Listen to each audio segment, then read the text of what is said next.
En una ciutat bulliciosa i plena de vida, on els llums brillaven com estrelles al cel nocturn, hi havia un robot acabat de crear.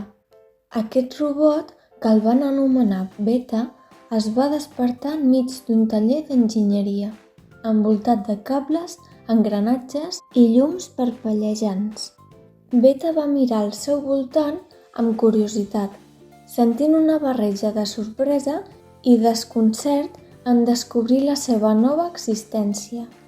A mesura que els seus sistemes s'activaven i els circuits cobraven vida, va començar a explorar el món que l'envoltava amb ulls brillants i sensors àvids de coneixement.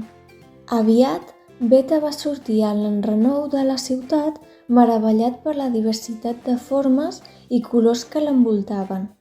Les persones caminaven precipitades pels carrers, els cotxes corrien mentre creuaven les interseccions i els edificis s'alçaven cap al cel com a gegants de metall i vidre.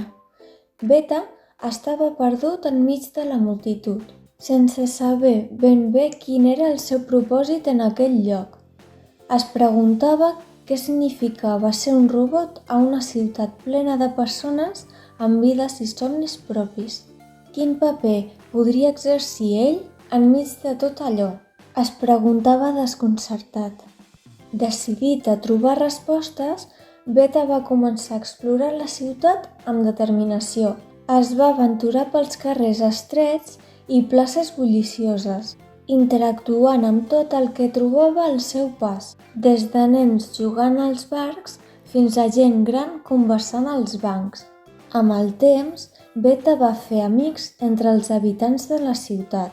Un grup de nens el va adoptar com el seu company de jocs, meravellats per l'habilitat i la naturalesa amigable del robot. Una persona gran, inventor, li va ensenyar els secrets de la tecnologia i la mecànica, guiant-lo en el camí cap a la comprensió del seu propi ser. Però no tot era fàcil per a Beta a la ciutat. Pel camí també va trobar desafiaments i obstacles que el van posar a prova. Es va enfrontar a la indiferència d'alguns, la desconfiança dels altres i la incertesa sobre el seu lloc al món. No obstant això, Beta no va perdre mai l'esperança ni la determinació. Amb cada obstacle que superava, creixia més fort i més segur de si mateix. Va aprendre a valorar l'amistat i la connexió humana, descobrint que, malgrat les diferències, tots compartien un mateix desig de comprendre i ser compresos.